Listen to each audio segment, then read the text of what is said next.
1869 लिख लो, उसमें गांधी वो अपने आप आ जाए। 2 अक्टूबर 1869। आप बताइए पड़ोसी, गांधी के पिता कौन थे? हैं?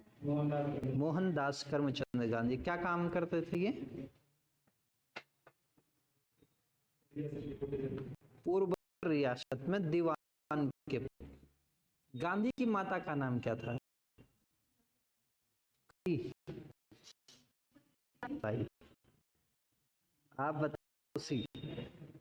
गांधी जी वकालत करने के लिए इंग्लैंड कब गए थे? देख के नहीं यार, कॉपी में देख के नहीं।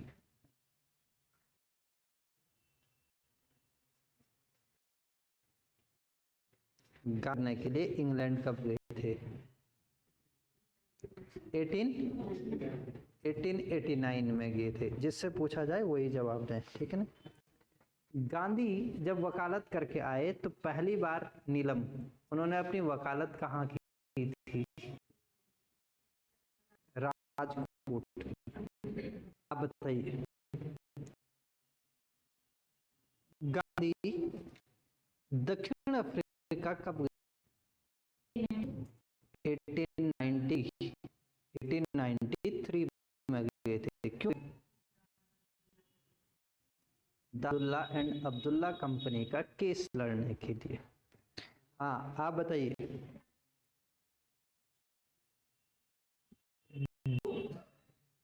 किस स्थान पर ब्रिटिश पुलिस ने रेलवे के प्रथम डब्बे से उतार वर्ग नामक स्थान पर? आप बताइए। गांधी ने दक्षिण अफ्रीका में कौन कौन से प्रमुख कार्य किए? नाटाल कांग्रेस की स्थापना की।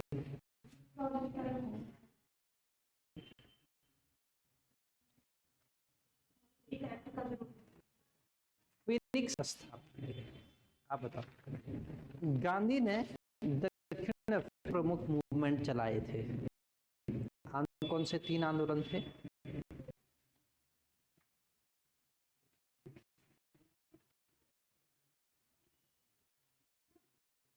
बोलो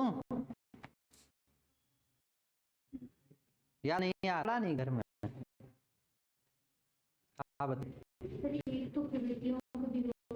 हाँ, एक ब्रिटिश सरकार के जो कुक थे उन विरोध में जो है कि क्या क्या विक्टोरिया पहुंचने पर मूवमेंट आया और उसी के लिए नटाल कांग्रेस की स्थापना की। हाँ, नटाल विधानसभा में एक पारित किया जा रहा था जिससे भारतीयों को क्या क्या बाहर रहने के लिए करवाना था। हाँ पंजीकरण, हाँ पंजीकरण करवाना पड़ रहा था और उन्हें था इसके लिए, तो उसके खिलाफ भी गांधी ने सफल आंदोलन किया था। और गैरसाई पद्धति से होने वाले विवाह को जब वह वैध घोषित किया तो गांधी ने उसके खिलाफ भी मूवमेंट चलाया। आप बताइए गांधी के राजनीतिक कौन थे? गोपाल कृष्ण गोखले। और गांधी जब अफ्रीका में तो कितनी बार मिल गए थे वो गांधी से? 2 बार मिलने गए थे। आप पीछे आप बताइए। गांधी ने हिंद स्वराज नामक पुस्तक कब लिखी थी? 1909 में। आप बताइए। गांधी का जो हिंद स्वराज पुस्तक उसकी तो क्या थी, मतलब क्या बात हिंद स्वराज में? हाँ, पश्चिम की जो भौतिकवादी सभ्यता है उसका खंडन किया गया था, उस पर प्रहार किया था। आप बताइए। वंदना, प्रथम अखबार कौन सा था?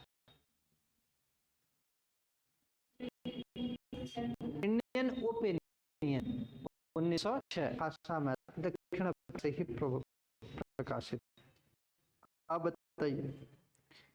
गांधी के अनुसार अहिंसा का मतलब क्या है?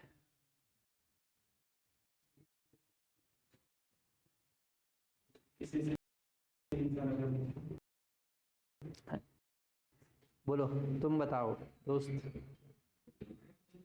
आप बताओ आगे। गांधी ने अहिंसा का कहा था, अहिंसा का सिद्धांत दिया था। अहिंसा का मतलब क्या था?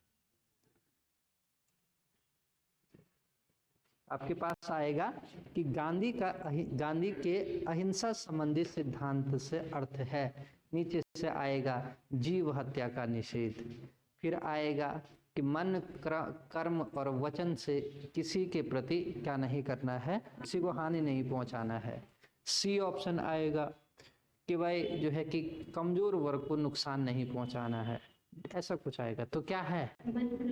मन कर्म, क्रम नहीं, कर्म, कर्म है उसका मतलब है मन कर्म और वचन से किसी भी प्राणी को हानि नहीं पहुंचाना ही गांधी का अहिंसा है। ठीक है ना? हाँ, आप बताइए, गांधी ने अपना अहिंसा का विचार या गांधी का अहिंसा का विचार किससे प्रेरित है, कहां से अडॉप्ट किया है?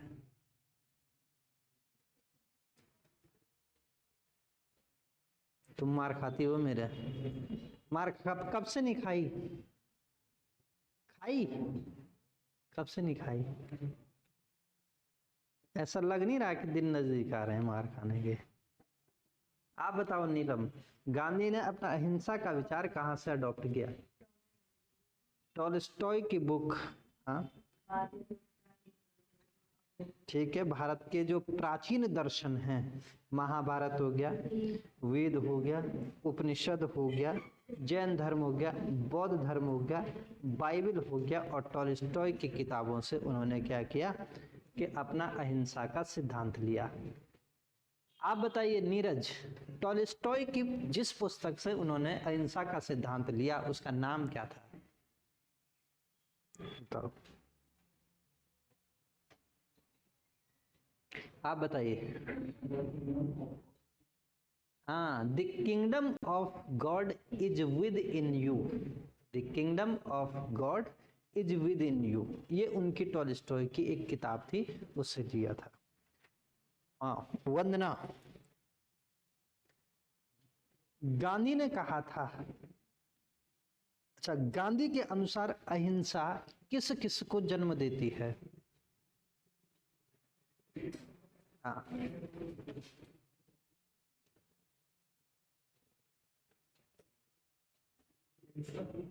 अहिंसा किसको जन्म देगी गांधी के अनुसार? प्रेम को जन्म देगी, आदर को जन्म देगी, समानता को जन्म देगी, है ना?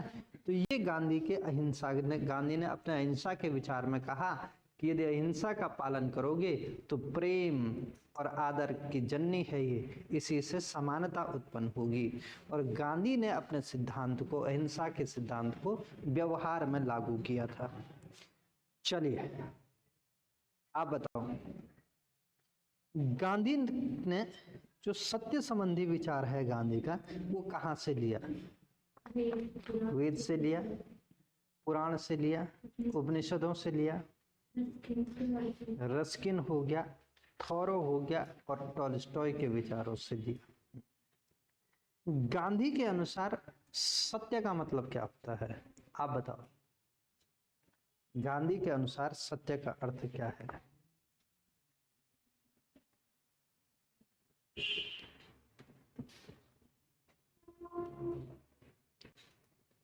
नीलम,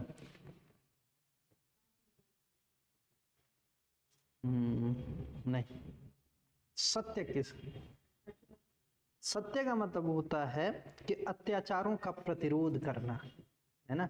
ऐसा नहीं कि वो अत्याचार कर रहे हैं और तुम जो है कि ताली बजा रहे हो क्योंकि मेरे पे तो हो नहीं रहा है। नहीं, अगर दूसरे पे अत्याचार हो रहा है तो आप उसका प्रतिरोध करो, है ना? अगर आप उसका प्रतिरोध नहीं कर रहे हो तो इसका मतलब आप झूठ के साथ खड़े हो। आप प्रतिरोध कर रहे हो तो इसका मतलब आप सत्य के साथ खड़े हो। जो अत्याचारी है उसके सामने सिर न झुकाना, ये सत्य है। और उसकी बात न मानना, ये गांधी के अनुसार क्या है? सत्य है। बताया था ना, जब गांधी ने अपने सत्याग्रह का आग्रह किया, सत्य का आग्रह किया, तो उसने कहा कि वह अत्याचारियों का प्रतिरोध करना है, उनके सामने सिर नहीं झुकाना है और उनकी बात को नहीं मानना है गांधी सत्य की तुलना किससे करते हैं? आत्मबल से। और क्या कहते हैं कि जो आत्मबल है वो क्या है, उसका हमेशा शारीरिक बल या पशु बल के साथ संघर्ष होता रहता है। गांधी के अनुसार सत्य की खोज किस साधन से हो सकती है? नहीं कहा था, गांधी ने कहा था कि भाई सत्य नामक, सत्य रूपी साध्य की जो खोज है वो अहिंसा नामक साधन से ही हो सकती है। ऐसे सवाल पूछे जाते हैं। भाई तुम पढ़ नहीं रहे हो, अभी भी वो लोग नहीं दिख रहे हैं मुझे जिनका सिलेक्शन होना है। अभी मुझे वो लोग दिख रहे हैं जिन्होंने अगली बार फिर से वो करना है, गुरुजी फिर से पढ़ा दो, है ना। वो लोग नहीं चाहिए यार, या वही चाहिए?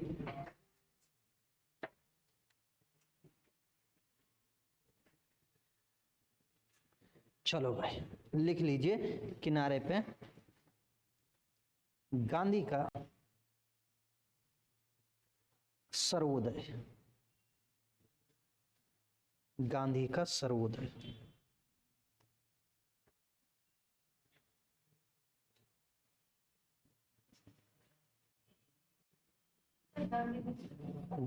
हाँ सर्वोदय, गांधी का क्या बताना है? सर्वोदय बताना है। सर्वोदय का मतलब होता है, सर्वोदय एक सामाजिक पक्ष है। सर्वोदय का मतलब होता है, आगे ध्यान से सुन लीजिए, सर्वोदय का मतलब होता है सबका उदय। क्या है? सबका उदय। सर्वोदय का मतलब होता है सबका उदय।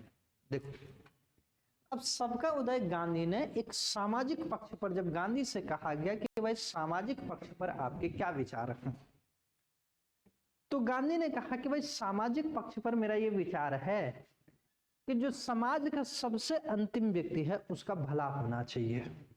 ठीक, उसका यदि उत्थान हो जाता है तो गांव का उत्थान हो जाएगा, गांव का उत्थान हो गया तो इस तालुके का उत्थान हो जाएगा, तालुके का उत्थान हो जाएगा तो उस जिले का उत्थान हो जाएगा, जिले का उत्थान हो गया तो उस राज्य का उत्थान हो जाएगा, राज्य का उत्थान हो गया तो देश का उत्थान हो जाएगा, और देश का उत्थान अगर हो गया तो अंतर्राष्ट्रीय स्तर पर शांति सौहार्द स्थापित हो जाएगा। और अगर अंतर्राष्ट्रीय स्तर पर शांति और सौहार्द है तो इसका मतलब जो है कि भाई सबका उदय हो चुका है, ये सर्वोदय है। तो गांधी का सर्वोदय क्या है? सर्वोदय का मतलब होता है सबका उदय। तो गांधी क्या कह रहे हैं कि सबका उदय कैसे होना है? कि सबसे पहले समाज के सबसे अंतिम व्यक्ति का उदय होना चाहिए, संसाधनों तक उसकी रीच होनी चाहिए, पहुंच होनी चाहिए। जब समाज का, जब तुम्हारे गांव का जो सबसे कमजोर व्यक्ति है जब वो ठीक ठाक हो जाएगा तो इसका मतलब तुम्हारा गांव ठीक हो गया। अब जब जैसे बहुत सारे गांव ठीक हो गए तो भाई इसका मतलब पूरा तालुका क्या हो गया? समृद्ध हो गया। तालुका यदि समृद्ध हो जाता है तो इसका मतलब तुम्हारा जिला समृद्ध हो गया, और जिला समृद्ध हो गए सारे के सारे तो इसका मतलब राज्य समृद्ध हो गया, राज्य समृद्ध हो गया तो इसका मतलब क्या हो गया? देश समृद्ध हो गया, सबका उदय हो जाएगा, अंतरराष्ट्रीय स्तर पर शांति और सौहार्द स्थापित हो जाएगा। गांधी का जो ये समाज, जो ये सर्वोदय का विचार है, ये समाजवाद का एक ऑप्शन है। जो हम कहते हैं ना कि समाजवाद है ना, कि भाई वो देश क्या है? समाजवाद। समाजवाद का विकल्प के तौर पर सर्वोदय को माना जाता है। समाजवाद के किसके तौर पर? विकल्प के तौर पर। क्योंकि समाजवादी जो अवधारणा है उसमें थोड़ी सी कुछ दिक्कतें हैं, उसमें क्या है? कुछ दिक्कतें हैं। इसलिए समाजवाद के विकल्प के तौर पर किसको जाना जाता है? गांधी के सर्वोदय के विचार को जाना जाता है। और इस विचार के अन्य समर्थकों में हम देखते हैं कि गांधी की मृत्यु के बाद जयप्रकाश नारायण का जो है कि नाम बहुत तीव्रता से लिया जाता है। दादा धर्माधिकारी एक व्यक्ति हुए थे आजाद भारत के, दादा धर्माधिकारी, उन्होंने भी जो है कि इस मत का समर्थन किया था। धीरेन्द्र मजूमदार का नाम लिया जाता है, उन्होंने भी जो है कि गांधी के सर्वोदय का समर्थन किया था। जी मसरूवाला का नाम लिया जाता है, उन्होंने भी क्या किया था, इस मत का समर्थन किया था। और इसके अलावा दीनक राव देव जो हैं, ऐसे लोग हैं जिन्होंने गांधी के सर्वोदय को आगे चल करके बढ़ाया था, आगे चलकर उनकी विचारधारा को अडॉप्ट किया और कहा कि भाई ये जो गांधी का विचार है ये बिल्कुल जो है कि सामाजिक पक्ष के रूप में एक सर्वोत्तम विचार है ना? तो वो गांधी का जो सर्वोदय का विचार था वो क्या है, समाजवाद के विकल्प के रूप में देखा गया। और आजादी के बाद में हम ये देखते हैं कि भाई जयप्रकाश नारायण हो गया, इसके अलावा मैंने कहा दादा धर्माधिकारी हो गया, धीरेन्द्र जो है कि मजूमदार हो गया, मसरूवाला हो गया, और इसके अलावा हमने कहा कि दीनक राव देव क्या है, इस मत के बड़े समर्थक रहे। उन्होंने खूब गांव-गांव घूम करके लोगों में इस बात की चेतना फैलाई थी। दूसरी बात है ना, गांधी ने जो अपना जो ये सर्वोदय का विचार लिया था, कभी कभी पूछा जाता है कि गांधी का सर्वोदय का विचार कहां से आया, तो रस्किन की पुस्तक थी अनटू द लास्ट। कौन सी पुस्तक थी, unto the last, unto the last, unto the last इनकी किसकी पुस्तक थी, ये रस्किन की पुस्तक थी। किसकी पुस्तक थी, रस्किन, है ना? तो रस्किन की पुस्तक थी अनटू द लास्ट, और उसी पुस्तक से उन्होंने अपना सर्वोदय का विचार लिया था। ये जो किताब थी ये 1860 में गांधी ने इसका गुजराती में अनुवाद भी किया था। सॉरी 1860 में ये लिखी गई थी, बाद में गांधी जी ने इसका गुजराती में अनुवाद भी किया था। तो रस्किन की जो किताब थी अनटू द लास्ट, उसी किताब से गांधी ने क्या किया था, अपने सर्वोदय का विचार भी लिया था। क्या किया था, अपने सर्वोदय का विचार लिया था। गांधी जी का अपने सर्वोदय के विचार में ये मानना था। उन्होंने जब गांधी ने अपने सर्वोदय का विचार दिया तो उन्होंने कहा कि जो आदर्श समाज है, ये समाज की हम कल्पना कर रहे हैं, आदर्श जो समाज होता है वो दरअसल सर्वोदयी समाज है ना? क्या है आदर्श समाज, कौन सा है, सर्वोदयी समाज है, जिसको सामुद्रिक वृत्त की संज्ञा दी थी। क्या है कि उन्होंने कहा कि जो सर्वोदयी समाज है, जो क्या है, सर्वोदयी समाज है, ये सर्वोदयी समाज एक्चुअल में क्या है, आदर्श क्या है, समाज है। ये क्या है, आदर्श समाज है। और गांधी ने इस सर्वोदयी समाज या आदर्श समाज को क्या दिया था, सामुद्रिक वृत्त की संज्ञा दी थी। सामुद्रिक वृत्त का मतलब होता है कि भाई ओशियनिक, क्या होता है, सर्कल, ओशियनिक सर्कल की संज्ञा दी थी। सामुद्रिक वृत्त की क्या दी थी, संज्ञा दी। तो सामुद्रिक वृत्त क्यों कह रहे हैं कि मतलब गांव के एक व्यक्ति का विकास होगा, फिर गांव का विकास होगा, तालुके का विकास होगा, जिले का विकास होगा, राज्य का विकास होगा, देश का विकास होगा, सारे क्या होंगे, समृद्ध हो जाएंगे। ये सामुद्रिक क्या है, वृत्त है। तो ये 2-3 सवाल यहाँ से पूछे जाएंगे कि भाई सर्वोदय का अर्थ क्या है, गांधी के अनुसार सबका उदय है। किस शासन व्यवस्था के या किस समाज का विकल्प के तौर पर सर्वोदय है, तो कौन सा, समाजवादी समाज के विकल्प के तौर पर है। सर्वोदय का विचार गांधी ने कहां से लिया था, अनटू द लास्ट नामक पुस्तक जो 1860 में किसने लिखी थी, रस्किन ने लिखी थी, वहां से लिया था।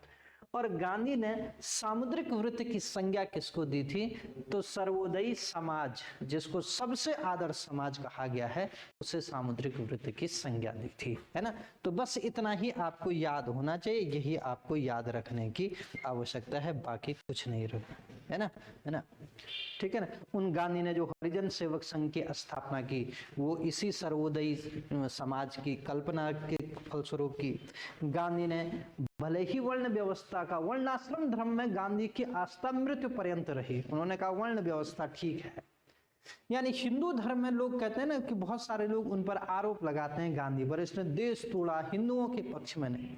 अरे गांधी जो है कि अपने जीवन के अंत तक हिंदू धर्म में आस्था रखी, वर्णाश्रम धर्म में उनकी आस्था रखी। बस उनका जो वर्णाश्रम धर्म था वो जाति पर आधारित न होकर के कर्म पर आधारित था। उन्होंने कहा भाई जो जैसा कर्म करेगा वो वैसे ही क्या जाएगा, वर्ण में जाएगा, है ना। वो जाति पर आधारित नहीं, जन्म पर आधारित नहीं होना चाहिए कि अगर शूद्र का बेटा है तो वो शूद्र ही होगा, नहीं भाई ये व्यवस्था गलत है। उन्होंने कहा जो जैसा काम करेगा, वर्ण व्यवस्था कर्म पर आधारित होना चाहिए, है ना। अगर मैं जो हूँ कि संस्कृत का अच्छा जानकार हूँ, पूजा पाठ करता हूँ, यहाँ पढ़ा रहा हूँ, तुम लोगों को एंटरटेन करवा रहा हूँ, तो इसका मतलब जो है इस समय मुझे ब्राह्मण होना चाहिए था, ब्राह्मण होना चाहिए था, है ना, है ना। तो ये कर्म आधारित है। अगर मैं व्यापार कर रहा हूं तो मुझे क्या होना चाहिए था, वैश्य समाज, फिर मैं कर्म के आधार पर मैं वैश्य हो गया। अगर मैं सेवक हूं तो कर्म के आधार पर मैं शूद्र हूं। तो उन्होंने कहा था कि वर्णाश्रम धर्म में उन्होंने जीवन पर्यंत जो है कि आस्था व्यक्त की, लेकिन उन्होंने वर्ल्ड के संदर्भ में क्या कहा कि ये क्या नहीं होना चाहिए, जाति आधार पर नहीं, जन्म के आधार पर नहीं, बल्कि किस आधार पर होना चाहिए, कर्म आधार पर होना चाहिए। ठीक है ना। ये सवाल भी एग्जाम में पूछा जाएगा सर्वोदय से संबंधित, तो फटाफट नोट करो खट से। गांधी का सर्वोदय का विचार।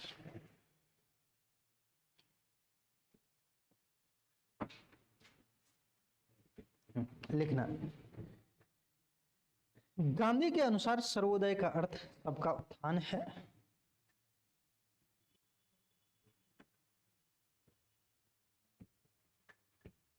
गांधी के अनुसार सर्वोदय का अर्थ सबका उदय है। सबका उदय है। यह उस विचारधारा की ओर संकेत करता है। यह उस विचारधारा की ओर संकेत करता है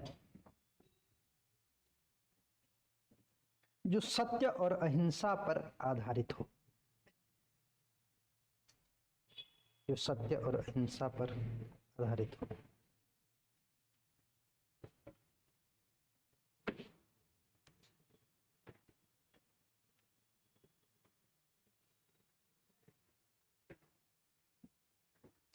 ना, इसी में आगे लिखना। गांधी का सर्वोदय का विचार, गांधी का सर्वोदय का विचार समाजवाद का विकल्प माना जा सकता है।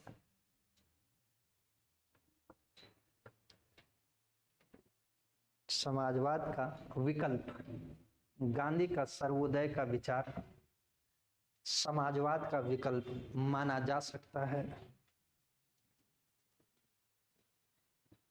समाजवाद का विकल्प माना जा सकता है। इसी में आगे लिखना।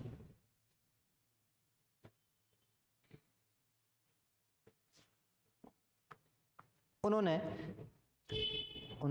सर्वोदय का विचार रस्किन की प्रसिद्ध पुस्तक, रस्किन बॉन्ड है वो नहीं है, रस्किन बॉन्ड मसूरी में रहते हैं, अभी भी जीवित है, ये जॉन रस्किन है, जिनकी मैं बात कर रहा हूं वो कौन है, जॉन रस्किन।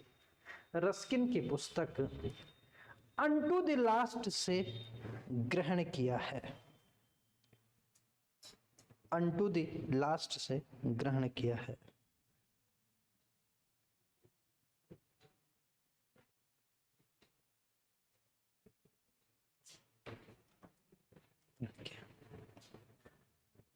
ठीक है, पैरा चेंज करके लिखना। गांधी जी ने आदर्श समाज के रूप में, गांधी जी ने आदर्श समाज के रूप में सर्वोदयी समाज की कल्पना की। आदर्श समाज के रूप में सर्वोदयी समाज की कल्पना की, जिसे सामुद्रिक वृत्त, सर्वोदयी समाज की कल्पना की जिसे सामुद्रिक वृत्त, ओशियनिक सर्किल, जिसे सामुद्रिक वृत्त कहा, सामुद्रिक वृत्त कहा। इसके अनुसार व्यक्ति परिवार की भलाई के लिए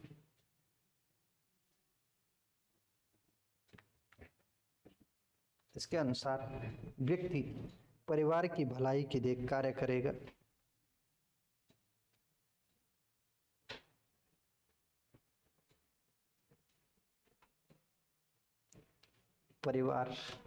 व्यक्ति परिवार की भलाई के लिए कार्य करेगा परिवार गांव की भलाई के लिए,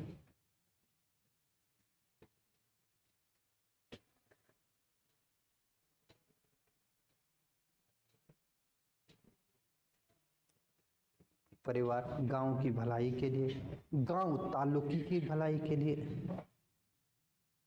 गांव तालुके की भलाई के लिए, हाँ, ता अदल लॉ पूरी लॉ का, गांव तालुके की भलाई के लिए, तालुका राज्य की भलाई के लिए तथा राज्य देश की भलाई के लिए कार्य करेगा।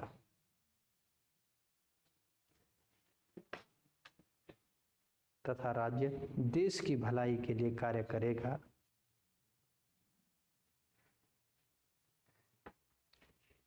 के लिए कार्य करेगा जिससे धनी व्यक्तियों का नैतिक उत्थान, जिससे धनी व्यक्तियों का नैतिक उत्थान और गरीबों का भौतिक उत्थान होगा, और गरीबों का भौतिक उत्थान होगा।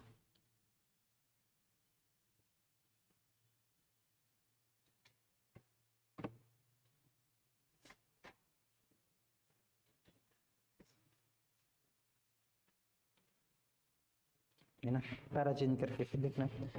गांधी ने हरिजन सेवक संघ की स्थापना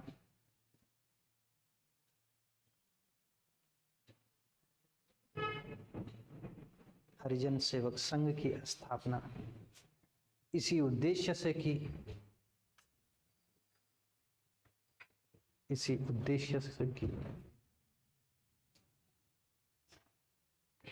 भले ही उन्होंने वर्ण व्यवस्था का समर्थन किया हो, भले ही उन्होंने वर्ण व्यवस्था का समर्थन किया हो, किंतु इसे जन्म के आधार पर नहीं,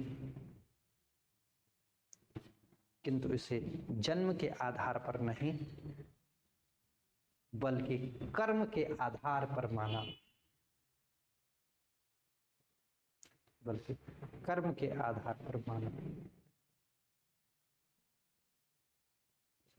ठीक है ना, कर्म के आधार पर माना। हो गया। तो ये गांधी का सर्वोदय का विचार है भाई, है ना। तो 2-3 सवाल यहां से 3-4 सवाल बन सकते हैं। पहली बात कि गांधी के सर्वोदय का मतलब क्या होता है, तो क्या मतलब होता है, सबका उदय। दूसरी बात, कहां से ये विचार लिया, तो रस्किन की पुस्तक अनटू द लास्ट से ये विचार लिया। तीसरी बात पूछा जाएगा कि भाई गांधी के किस विचार को सामुद्रिक वृत्त की संज्ञा दी गई है, तो किसको दिया गया, सर्वोदय के विचार को दिया गया है ना। फिर पूछा जाएगा कि गांधी का सर्वोदय किस शासन व्यवस्था का विकल्प है, तो समाजवाद का क्या है, विकल्प है। पूछा जाएगा गांधी का हरिजन सेवक संघ की स्थापना करने के पीछे उद्देश्य क्या था, सर्वोदय था। क्यों, क्योंकि भाई कैसे करेंगे ना, अब सबका उदय कैसे होगा, है ना। तो भाई उन्होंने कहा कि हरिजन सेवक संघ की, उन्होंने कहा जो ये जिनको हम दलित कहते हैं, शूद्र कहते हैं, उन्होंने कहा ये दलित शूद्र नहीं, ये हरि की संतान है। हरि का मतलब ईश्वर की संतान है। हरिजन का मतलब क्या होता है, हरिजन, हरि धन जन। हरि का मतलब क्या होता है, ईश्वर। जन का मतलब हो कि ईश्वर की संतान है। तो हरिजन सेवक संघ की स्थापना करी ताकि इनका क्या हो जाए, उत्थान हो जाए, समाज में इनसे भेदभाव, छुआछूत ये सब क्या हो जाए, खत्म हो जाए। और कहा जो वर्ण व्यवस्था है कि वर्ण व्यवस्था में मेरा भरोसा है, गांधी ने कहा था, लेकिन मेरी वर्ण व्यवस्था जन्म आधारित नहीं है भाई, मेरी वर्ण व्यवस्था क्या है, कर्म आधारित है। जो जैसा कर्म करेगा उस वो वैसी वर्ण में जाएगा, है ना। तो ये उनका सर्वोदय का विचार था, है ना। चलिए अब देखो गांधी की शिक्षा पद्धति। अगला जो आता है कि शिक्षा पर गांधी के विचार, शिक्षा पर गांधी का विचार, गांधी के विचार। देखो, शिक्षा पर गांधी के विचार क्या हैं? गांधी को बहुत अगर ठीक से पढ़ोगे तो गांधी के फैन हो जाओगे। इसलिए गांधी बहुत बड़ी तोप थे। उस जमाने में भी क्या थे, मतलब जो है कि कुछ लोग जो है कि जैसे आजकल कहते हैं ना कि राहुल गांधी पप्पू है, जैसे आजकल कहते हैं, वैसे उस जमाने में भी गांधी के लिए कुछ लोग ऐसे और ज्यादातर वो जो है कि जो रियासतों के लोग थे, क्योंकि रियासतों के लोगों की स्वामी भक्ति तो क्या थी, रियासत के राजा के प्रति थी। राजा ने जो बोल दिया वही करना है। टीरी के लोगों को देख लो, आज भी गुलाम है साले, नहीं है टीरी के गुलाम।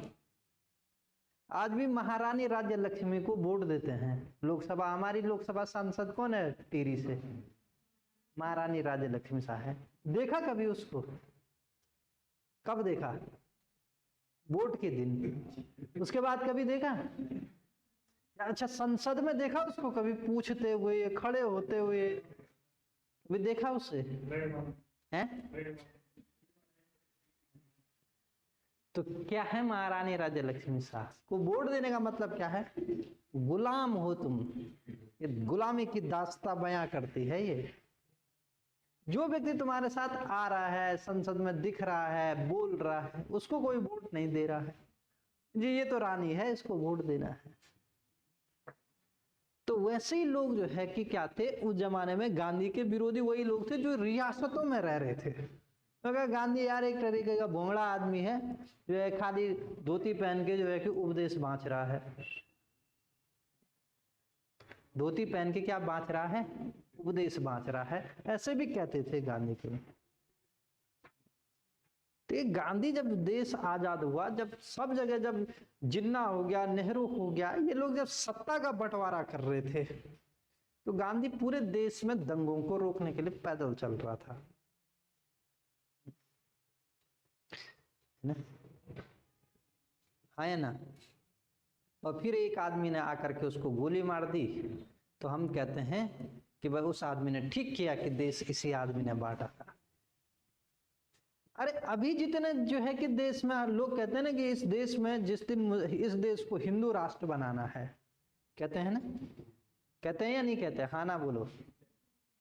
अरे जब तुम्हें इतने मुसलमानों से दिक्कत है, तो अगर वो मुसलमान भी यही होते तो तब तो तुम्हें और दिक्कत होती, तब तो तुम्हें ज्यादा मशक्कत करनी पड़ती ना। हाँ या ना? अच्छा ही तो क्या कि उनको भेज दिया, जाओ भाई, तुम्हारे हिंदू राष्ट्र बनने में थोड़ी सी बाधा तो कम कर दी है, अब बाकी बचे कुचे को तुम भेज दो। उतने तो गांधी ने भेज दिए थे।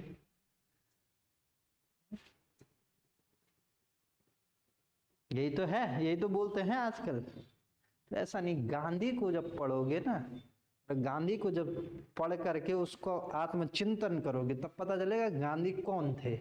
ऐसे ही नहीं है कि भाई किसी दुनिया के किसी राष्ट्रपति ने भारत के किसी प्रधानमंत्री के सामने या किसी राष्ट्रपति के सामने सिर नहीं झुकाया। तो जैसे गांधी जयंती होती है, दुनिया का हर देश का राष्ट्रपति, हर देश का प्रधानमंत्री गांधी के सामने सर झुका करके उनको फूल चढ़ाता है।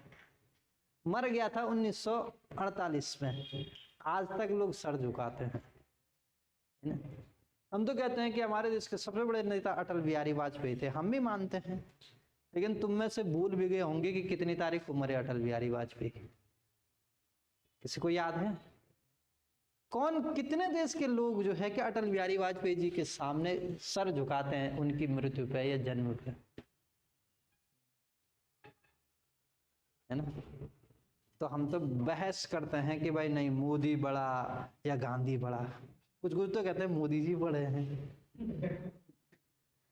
मोदी जी बड़े हैं, लेकिन गांधी को छोटा करके कोई बड़ा नहीं हो सकता, है ना? मैं बड़ा भले ही बन जाऊं, पर अपने पिताजी को छोटा करके तो नहीं बन सकता ना। कितना भी बड़ा बन जाऊं, पिताजी को छोटा करके कोई बेटा बड़ा नहीं बना है। समझ गए?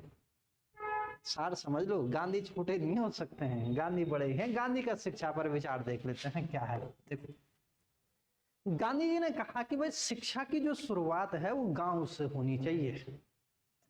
इन्होंने क्या कहा, गांधी जी ने क्या कहा, शिक्षा की शुरुआत कहां से होनी चाहिए? होनी चाहिए। उन्होंने कहा शिक्षा ऐसी होनी चाहिए जो नैतिकता और शारीरिक दोनों तरीके की शिक्षाएं दी जानी चाहिए, कि भाई नैतिक शिक्षा भी दी जानी चाहिए और शारीरिक शिक्षा भी दी जानी चाहिए। शिक्षा के दो भाग बताए, एक बताए कि भाई बाल्यकाल की शिक्षा और एक बताए कि प्रौढ़ शिक्षा। तो जो बाल्यकाल की शिक्षा होगी, गांधी कहते हैं कि वो व्यक्ति को उसकी मातृभाषा में ही देनी चाहिए। ऐसा नहीं कि जो है कि कक्षा 1 से ही ABCD सिखाने लगे। और गांधी की ये बात सत्य भी थी। जब तक गुरुकुल परंपरा थी, जब तक जो है कि भाई सामान्य स्कूल हुआ करते थे, तो क्या करते थे, संस्कृत शिक्षा देते थे या जो है कि क्या करते थे, अपनी मातृभाषा में शिक्षा देते थे। फिर अंग्रेजी शिक्षा का प्रचलन आया। जब हम छोटे छोटे थे तब हम गांधी की शिक्षा पढ़ते थे, अपनी मातृभाषा में शिक्षा ग्रहण करते थे। लेकिन अब जब हमारे बच्चे हैं तो वो मातृभाषा में शिक्षा तो ग्रहण करते नहीं हैं। हमें और उनमें अंतर क्या हो गया कि जब हम स्कूल जाते थे तो हम अपने परिवार में जितने भी बड़े हैं सबके पैर छू करके स्कूल जाते थे। स्कूल से वापस आते थे, पहले सबके पैर छूते थे, खाना खाते थे, फिर गृह काम करते थे, फिर बाकी चीजें और होता ऐसे ही था ना। आजकल की शिक्षा क्या है? आजकल की शिक्षा, माँ जो है कि 12वीं के बच्चे के जूते के लेस बांध के दे रही है। शिक्षा का ढांचा बदल दिया है ना। किसका बच्चा आज जो है कि स्कूल से जाते हुए या आते हुए पैर छूता है?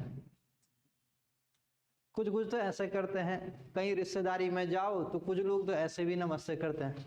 नमस्कार भाई साहब, अंकल जी नमस्ते, चाचा जी नमस्ते, है ना। मैं तो कहता हूँ भाई आज के बाद नमस्कार मत करना, नहीं चाहिए मुझे। ये क्या है भाई, है ना। तेरी कमर क्या है, टूट रखी है क्या? या तो हाथ ही जोड़ दे या तो मत ही कर। किसको तेरे नमस्कार की जरूरत है यार? करते हैं ना ऐसे। तो ये आज की जो शिक्षा है उसका दुष्प्रभाव है भाई, दुष्परिणाम है ना। ये सब पेरेंट्स की गलतियां हैं। अपने छोटे छोटे बच्चों को जो है कि ट्यूशन भेज देते हैं। कक्षा 1 के बच्चे का भी 4 ट्यूशन लगा रखा। बच्चा 8वीं में, उसका चित्रकला का ट्यूशन लगा रखा।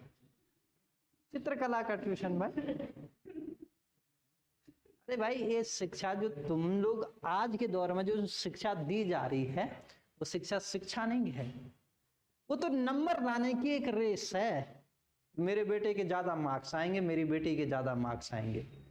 वो जब IIT में निकलेगी, IIM में निकलेगी, तभी जो है कि हमारा समाज में दर्जा ऊंचा होगा। जब उसका 1 करोड़ का पैकेज होगा तभी हमारा समाज में दर्जा ऊंचा। ऐसा कहीं नहीं लिखा हुआ है। जो जुआ खेलता है ना, या मेरा फोन में, मैं रोज जुआ खेलता हूँ इस फोन में, शेयर बाजार में खेलता हूँ रोज ही, तो जुआ ही तो है वो भी, इतने तो मैं भी कमा लेता हूँ।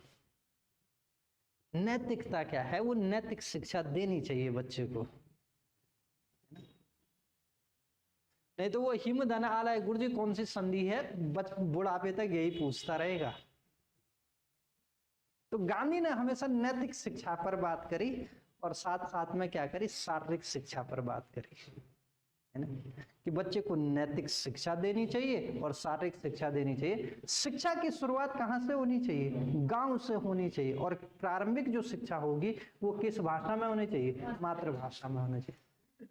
गांधी कहता है शिक्षा पर जो धन व्यय होगा वो धन व्यय जो है कि व्यक्ति की जेब से नहीं होना चाहिए, बल्कि वो धन समाज से इकट्ठा होना चाहिए। क्यों कहते हैं बड़े बड़े विद्वान लोग कि भाई जो है कि शिक्षा और स्वास्थ्य बिल्कुल फ्री होना चाहिए, मुफ्त होनी चाहिए शिक्षा। क्योंकि शिक्षा पर व्यय कौन करेगा? समाज व्यय करेगा। क्योंकि अंततः वो शिक्षा, मेरी शिक्षा किसके काम आएगी? मेरे समाज के काम आएगी। इसीलिए जब मेरी शिक्षा मेरे समाज के काम आएगी तो गांधी ने कहा कि भाई मेरे पे व्यय कर भी किसका पैसा होगा? समाज का ही पैसा होगा। इसलिए सरकार को कहा तुम स्कूल खोलो, सरकार ने स्कूल खोले। कहा अब यहाँ अच्छी शिक्षा दो, अच्छे नागरिक पैदा करो। अच्छे नागरिक पैदा करोगे तो यार अपने आप रेवेन्यू जनरेट हो जाएगा ना। आजकल जो जितना पढ़ा लिखा वो उतना बड़ा चोर, टैक्स चोरी वो करता है, जीएसटी में घपलेबाजी वो कर रहा है, भ्रष्टाचारी वो है। बताओ तो कोई सीधा साधा आदमी जिसने ऐसा किया होगा। वो तो क्या उसने कहा जी भाई मेरे को 1 करोड़ रुपए मिलते हैं, लो जी अपना 30% टैक्स पड़ो, 70 लाख रुपए बहुत है मेरे जीवन यापन के लिए। किसने कहा जी मेरी तनख्वाह साल की 20 लाख रुपए आती है, ये लो भाई अपना 30% टैक्स काट करके बाकी पैसा मेरे पास रहना, मैं आराम से जीऊंगा। ये नैतिक शिक्षा है, गांधी इसी के समर्थक थे, है ना। तो शिक्षा संबंधी उनका विचार बस यही है। तो लिख लीजिए, लिखना लिखना गांधी ने शिक्षा अपनी शिक्षा पद्धति में, गांधी ने अपनी शिक्षा पद्धति में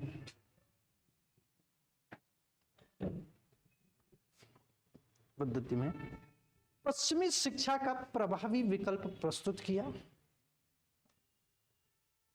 पश्चिमी शिक्षा, पश्चिम की जो एजुकेशन है वो भौतिकवादी है, ठीक है। पश्चिमी शिक्षा का प्रभावी विकल्प प्रस्तुत किया। पश्चिमी शिक्षा का प्रभावी विकल्प प्रस्तुत किया। गांधी के अनुसार शिक्षा गांव में ही प्रदान की जानी चाहिए।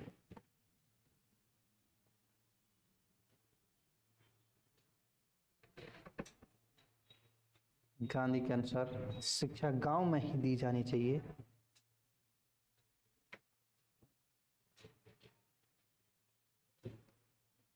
यह मातृभाषा में ही दी जानी चाहिए।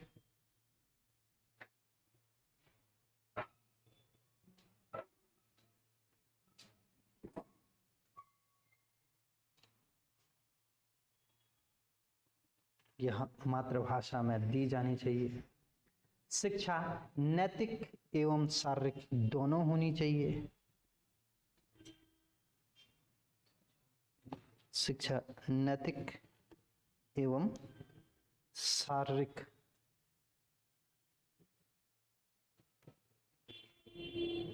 शिक्षा नैतिक एवं शारीरिक दोनों होनी चाहिए।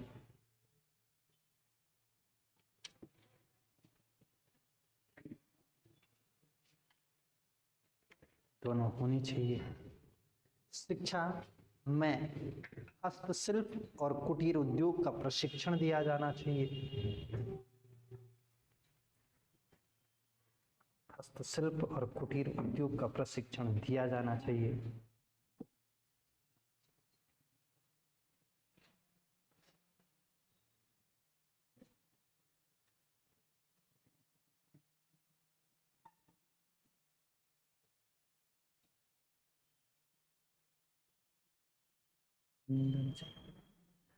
प्रारंभिक शिक्षा के साथ साथ प्रौढ़ शिक्षा भी दी जानी चाहिए।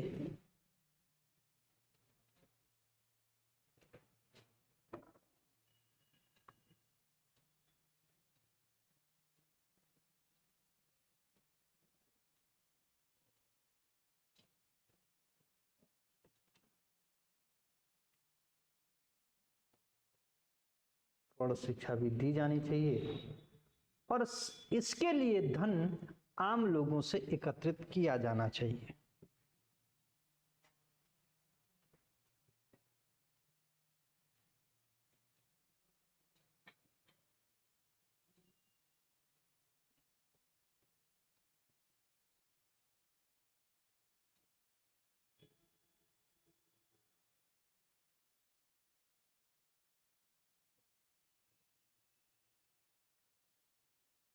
ठीक है ना। हाँ हो गया, ठीक है ना, हो जाएगा ना। आगे देखो भाई, आगे देखना। गांधी का राज्य संबंधी विचार लिख लीजिए। गांधी का राज्य संबंधी विचार।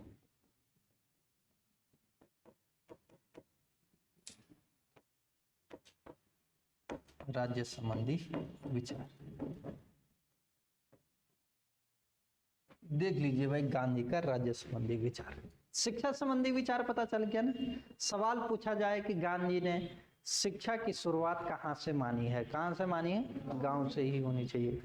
सवाल पूछा जाएगा कि गांधी ने कितनी प्रकार की शिक्षाओं का उल्लेख किया है, 2, नैतिक शिक्षा और शारीरिक शिक्षा। गांधी के अनुसार कौन कौन सी शिक्षाएं दी जानी चाहिए, भाई एक प्रारंभिक शिक्षा और एक प्रौढ़ शिक्षा। गांधी के अनुसार किन किन कौन कौन सी और शिक्षाओं का जिक्र करता है, तो कुटीर उद्योग का प्रशिक्षण दिया जाना चाहिए, हस्तशिल्प का प्रशिक्षण दिया जाना चाहिए।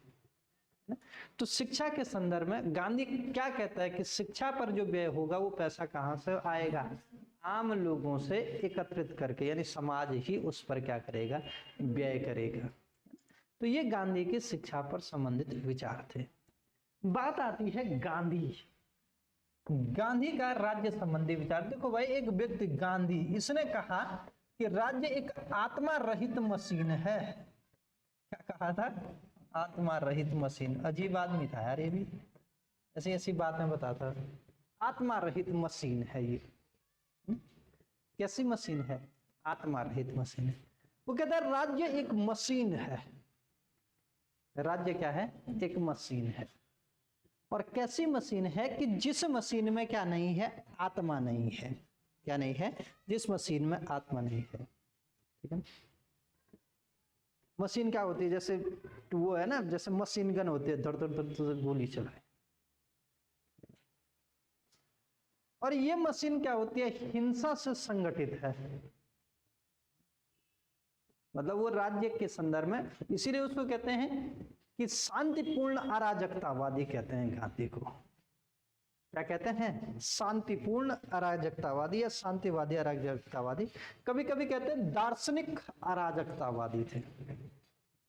जब गांधी अपने राज्य संबंधी विचार देता है तो राज्य को वो क्या कहता है, आत्मा रहित मशीन है। और इस विचार के लिए गांधी को क्या कहा जाता है, दार्शनिक अराजकतावादी। क्या कहा जाता है, दार्शनिक अराजकतावादी कहा।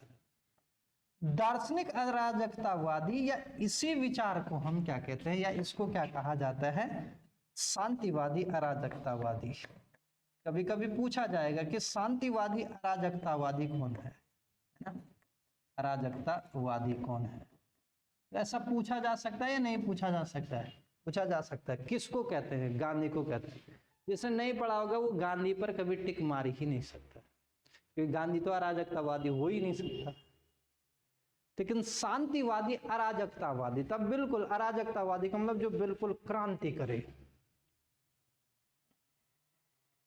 गांधी ने कहा यह आत्मा, राज्य एक आत्मा रहित मशीन है जो हिंसा से संगठित है।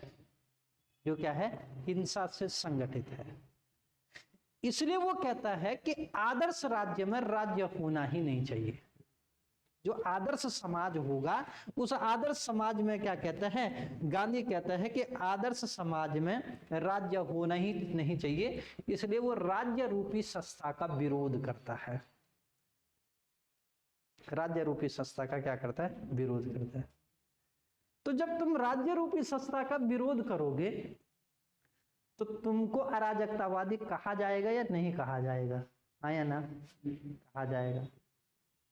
अब तुम अगर उस विरोध को हिंसा के माध्यम से कर रहे हो तो तुम हिंसावादी अराजकवादी होगे।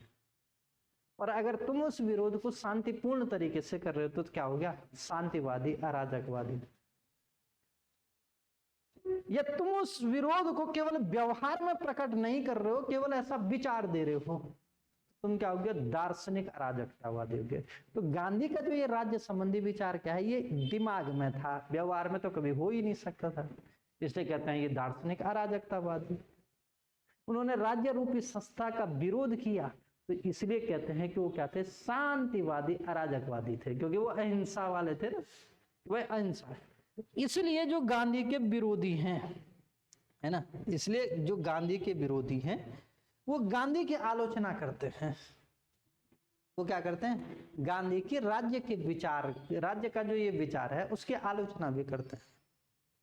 वो कहते हैं कि भाई अगर जो है कि जब तुम्हें राज्य चाहिए ही नहीं तो काय बात कर रहे हो, चिल्ला रहे हो कि भारत भारत भारत भारत। गांधी ने अंग्रेजों को कहा ना तुम भारत छोड़ो, तो फिर वो दार्शनिक लोग कहते हैं कि तुम कह रहे हो कि राज्य नहीं चाहिए, तुम अंग्रेजों को भारत छोड़ने के लिए क्यों बोल रहे हो, फिर राज्य नहीं चाहिए ना, तो छोड़ने के लिए मत बोलो। फिर तो क्या करो, अंग्रेजों को कहो कि भाई ठीक ठाक सुविधाएं सबको दे दो, बात खत्म हो गई। सबके साथ समानता का व्यवहार करो, भेदभाव को खत्म करो, लेकिन भारत में रहो, कोई दिक्कत नहीं है, राज्य रूपी संस्था की हमें जरूरत नहीं है। तो इसलिए गांधी के इस विचार की भी आलोचना की जाती है।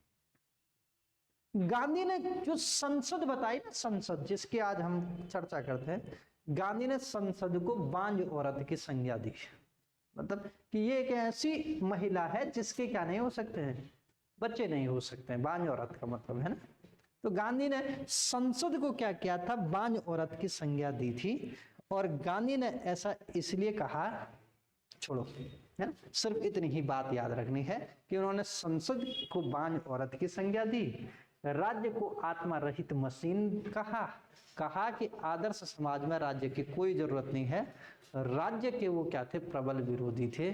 इस कारण उनको क्या है, दार्शनिक अराजकतावादी या राज्य के संदर्भ में क्या कहते हैं, शांतिवादी अराजकतावादी भी कहा जाता है।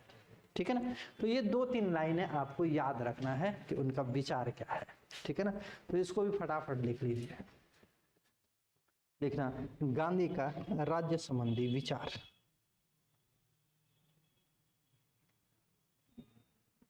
लिखना,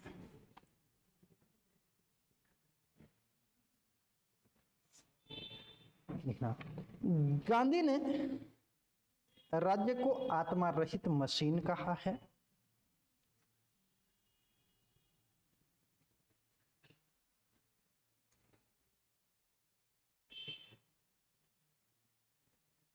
आत्मा रहित मशीन का है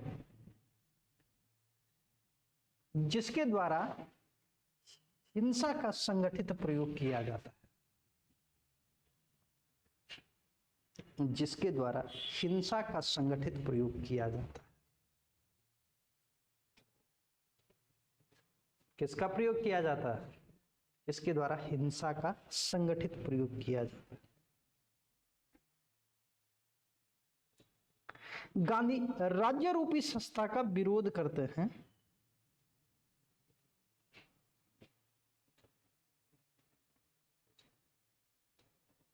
गांधी राज्य रूपी संस्था का विरोध करते हैं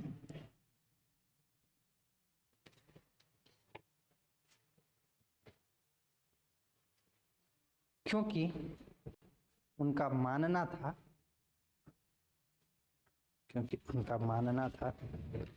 कि आदर्श व्यवस्था में, क्योंकि उनका मानना था आदर्श व्यवस्था में राज्य की कोई आवश्यकता नहीं होती है,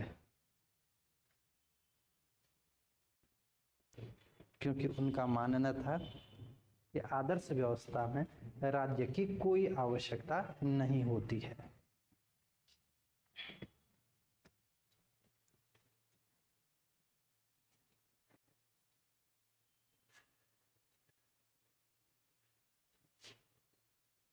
नहीं होती है। पैरा चेंज करके लिखना, गांधी को दार्शनिक अराजकतावादी या शांतिवादी अराजकतावादी भी कहा जाता है।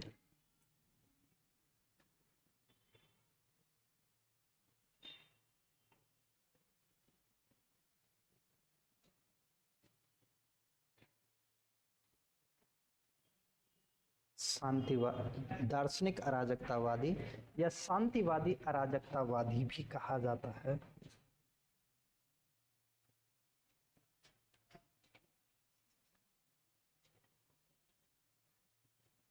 शांतिवादी अराजकतावादी या दार्शनिक अराजकतावादी भी कहा जाता है। उन्होंने संसदीय लोकतंत्र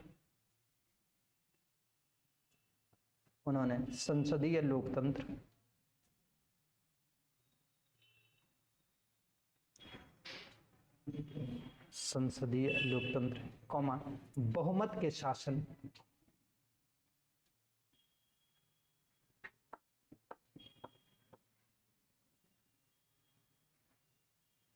एवं दलीय प्रणाली को पूर्ण रूप से अस्वीकृत कर दिया।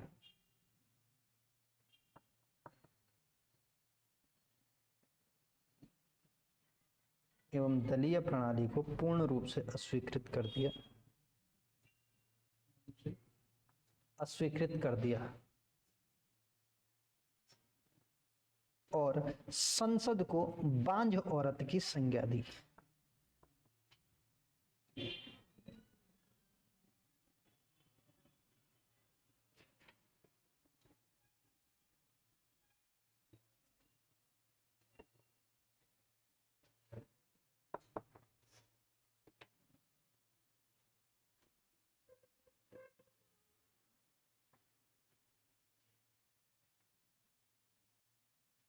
बांझ औरत की संज्ञा दी, ठीक है ना।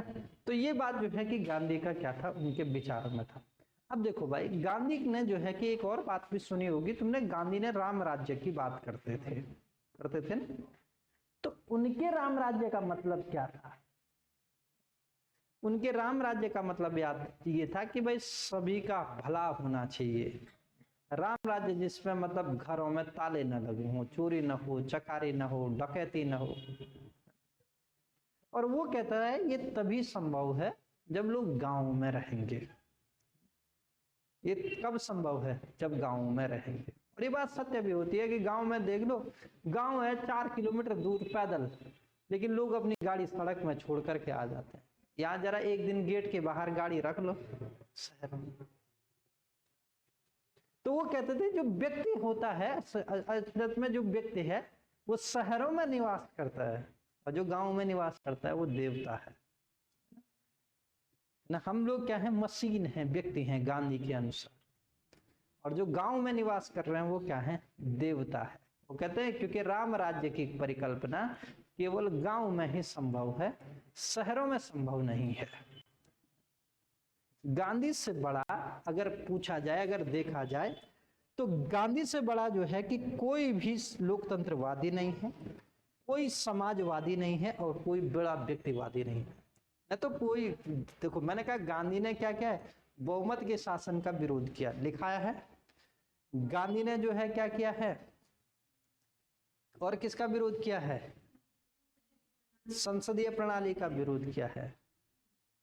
और किसका विरोध किया है? दलीय प्रणाली का। लेकिन फिर भी मैं कह रहा हूं गांधी लोकतंत्र के सबसे बड़े समर्थक थे। गांधी से बड़ा लोकतंत्रवादी कोई नहीं, गांधी से बड़ा व्यक्तिवादी कोई नहीं, गांधी से बड़ा समाजवादी कोई नहीं। क्यों? क्योंकि उनका जो समाजवाद था, उनका जो व्यक्तिवाद था, उनका जो लोकतंत्रवाद था, वो जो है कि पश्चिमी व्यवस्था के बिल्कुल अलग था। इसलिए वो उस व्यवस्था के खिलाफ थे जिसमें भौतिक चीजों के लिए लोग काम कर रहे थे। जैसे आजकल के दौर में हम जो ये पढ़ रहे हैं, जो ये लिख रहे हैं, जो ये सब आचा पाचा जो दिख रहा है, ये सब क्या है? ये मोह माया क्या है? भौतिकवादी तो है ये। अरे मेरी नौकरी लगेगी तो फिर जो है कि मैं गाड़ी खरीदूंगा, मैं देहरादून में प्लॉट लूंगा, मैं घर बनाऊंगा, फिर मैं घूमूंगा, फिर मेरी शादी होगी, अलाना होगा, फलाना होगा। नहीं, ये है ना। इसीलिए तो एक्चुअल में पढ़ना कौन चाहता है? तुमको बोल दो पढ़ना है, पढ़ लोगे? पढ़ने के लिए पढ़ता वही है भाई जो जो क्या है, जो राम राज्य की कल्पना है। पढ़ने वाले वो लोग ने जो गीता पढ़ रहा है, महाभारत पढ़ रहा है, उससे उसमें नैतिकता आती है। अरे नहीं ये नहीं, अरे ये नहीं। 4 दिन 1 महीने गीता पढ़ लो, अगर सुबह सुबह नहा के नहीं आए और टीका चंदन पूजा पाठ करके नहीं आए तो नाम बदल देना। नैतिकता को लाती है आदमी के अंदर। ये जो पढ़ रहे तुम्हें ये बताया एलटी के एग्जाम में आएगा, जिस दिन एग्जाम खत्म उस दिन तुम्हारी कॉपी सीधे एक कोने में, तुम दूसरे कोने में। आया ना। गांधी इसी के तो विरोधी थे।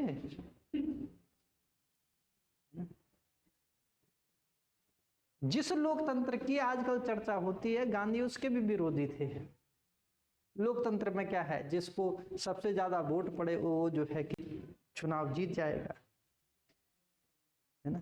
1 लाख वोट में से 5 लोग खड़े हैं, मान लो सबसे ज्यादा वाले को 25,000 वोट पड़े, बाकियों को 20,000 18,000 वोट पड़े, तो जीत कौन गया? 25,000 वाला। जबकि 75,000 लोग नहीं चाहते हैं कि जीते।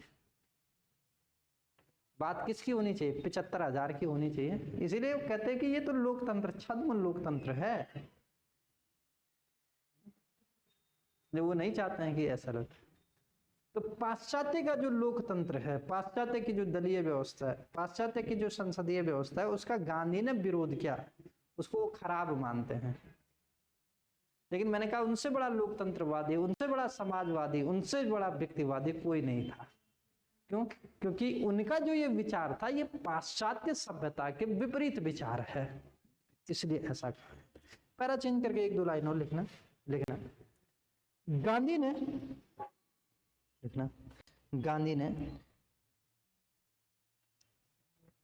ने विकेंद्रीकृत शासन का समर्थन किया और रामराज्य की परिकल्पना की। गांधी ने विकेंद्रीकृत शासन का समर्थन किया और रामराज्य तथा पंचायती राज का समर्थन किया। गांधी ने विकेंद्रीकृत शासन का समर्थन किया तथा रामराज्य और पंचायती राज का समर्थन किया।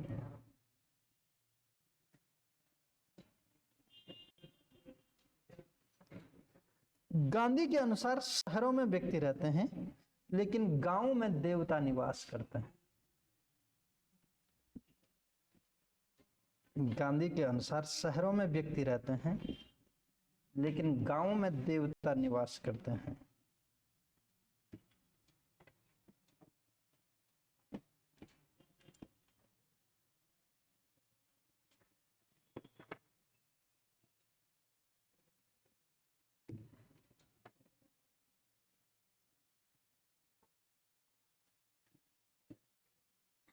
गांधी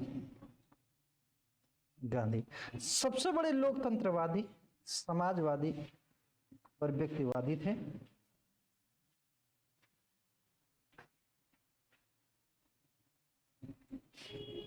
सबसे बड़े लोकतंत्रवादी, समाजवादी और व्यक्तिवादी थे।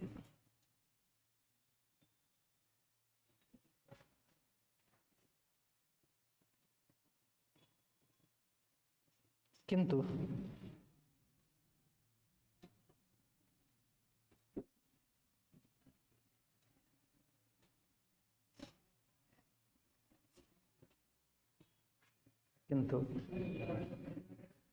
ये पाश्चात्य अर्थ से विपरीत था।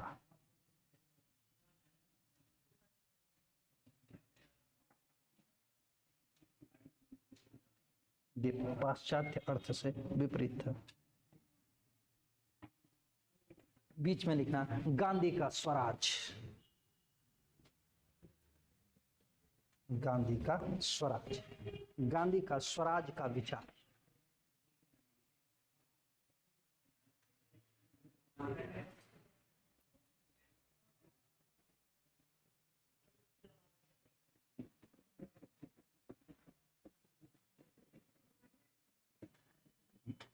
ठीक है ना, स्वराज। देखो भाई, गांधी का स्वराज का विचार क्या? गांधी का स्वराज का विचार। अब देखो स्वराज का मतलब होता क्या है।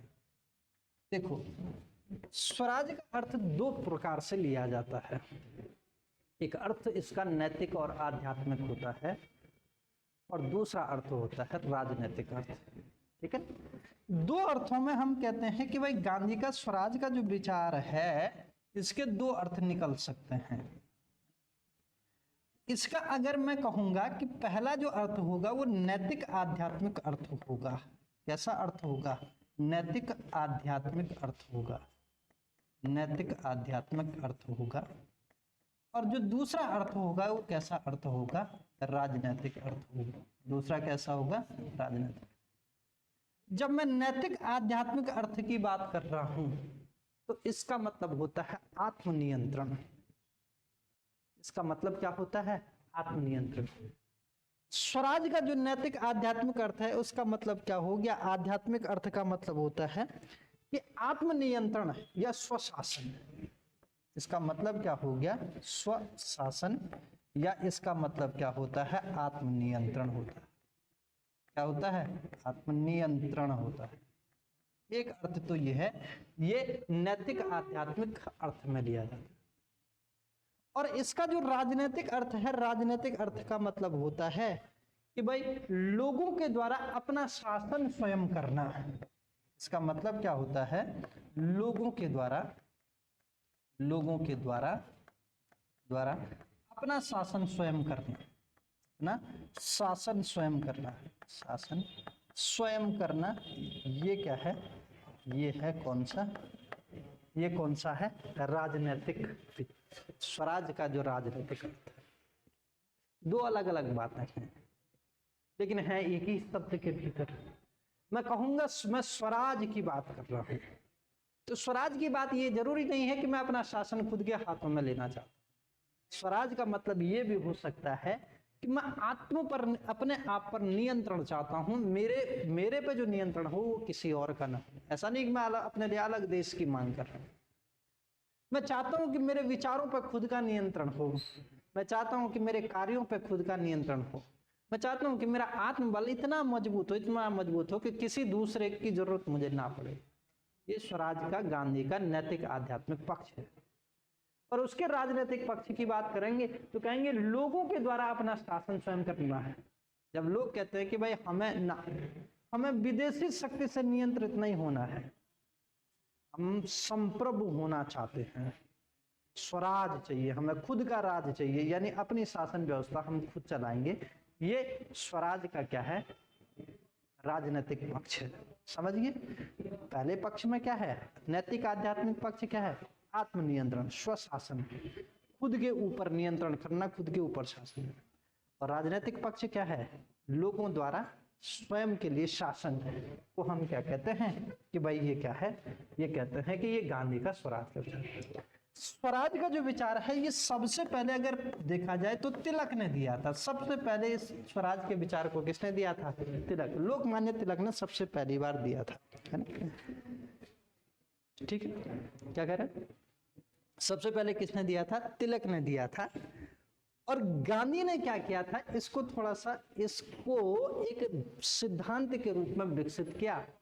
लेकिन गांधी का जो स्वराज का विचार है वो उपनिषदों से प्रभावित है। कभी कभार पूछा जाएगा कि गांधी का जो स्वराज का विचार है वो कहां से लिया गया है? तो गांधी का जो स्वराज का विचार है ये कहां से लिया गया है? उपनिषदों से लिया गया है। और ये पूछा जाए कि भाई सबसे पहले इसका इस्तेमाल किसने किया था, तो सबसे पहले जो इसका इस्तेमाल किया था वो किसने किया था? तिलक ने किया था। मतलब क्या है इसका? तो मैंने कहा एक जो है कि क्या है, नैतिक आध्यात्मिक अर्थ है, और दूसरा कौन सा है? राजनीतिक अर्थ है। अगर मैं स्वराज के, तिलक के स्वराज की बात करूंगा तो उसकी विशेषता क्या है? देखो, उसका अर्थ था कि भाई एक तो चाहे किसी भी धर्म से हो, किसी भी प्रजाति से हो, सभी लोगों के लिए क्या है? शासन होना चाहिए, एक समान शासन होना चाहिए। दूसरा, उसने कहा कि भाई उत्तरदायी और सहमति पर आधारित शासन ही क्या होगा? स्वराज होगा। उसने कहा कि लोगों के राजनीतिक प्रक्रिया में यदि हिस्सेदारी है तो वो क्या है? स्वराज है। उसने कहा कि डोमिनियन स्टेट क्या है? स्वराज है। और उसने कहा कि भाई जो है कि क्या है, उसने मतलब जो उसके विचार हैं वो आगे चल करके हमने 1929 के अधिवेशन में मांगे भी थे, तो लाहौर अधिवेशन। तो लेकिन गांधी का विचार जो है कि स्वराज के संदर्भ में ये है। इसको 2 लाइन में लिख करके खत्म कर लो, गांधी का स्वराज का विचार।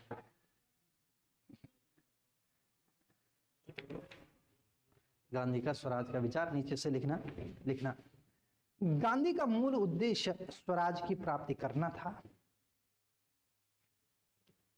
गांधी का मूल उद्देश्य स्वराज की प्राप्ति करना था।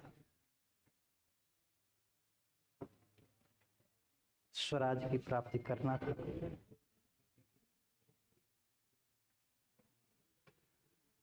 गांधी ने यह विचार उपनिषदों से लिया था। गांधी ने यह विचार उपनिषदों से लिया था। किससे लिया था? उपनिषदों से लिया था। गांधी ने यह विचार उपनिषदों से लिया था। इसी में आगे देखना,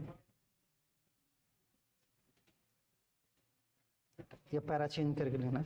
स्वराज के दो अर्थ हैं।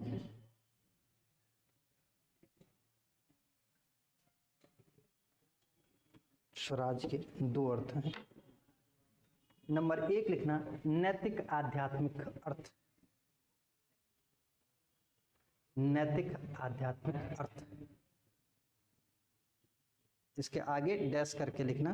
नैतिक आध्यात्मिक अर्थ के आगे दो अर्थ हैं। नंबर 1 लिखना नैतिक आध्यात्मिक अर्थ, इसके आगे डैश करके लिखना। नैतिक आध्यात्मिक के आगे स्वशासन या आत्मनियंत्रण। स्वशासन या आत्मनियंत्रण। नंबर 2 लिखना राजनीतिक अर्थ। राजनीतिक अर्थ। राजनीतिक अर्थ क्या है तो लिख लेना। राजनीतिक अर्थ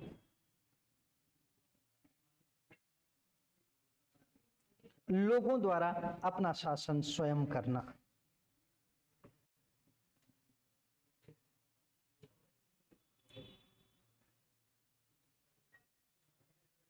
लोगों द्वारा अपना शासन स्वयं करना। ठीक है ना। नोट करके एक लाइन लिखना। नोट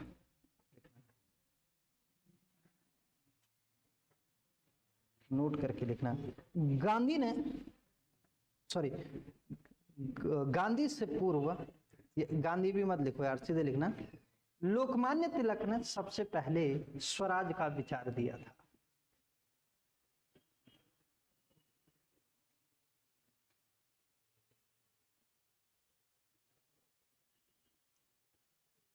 लोकमान्य तिलक ने सबसे पहले स्वराज का विचार दिया था।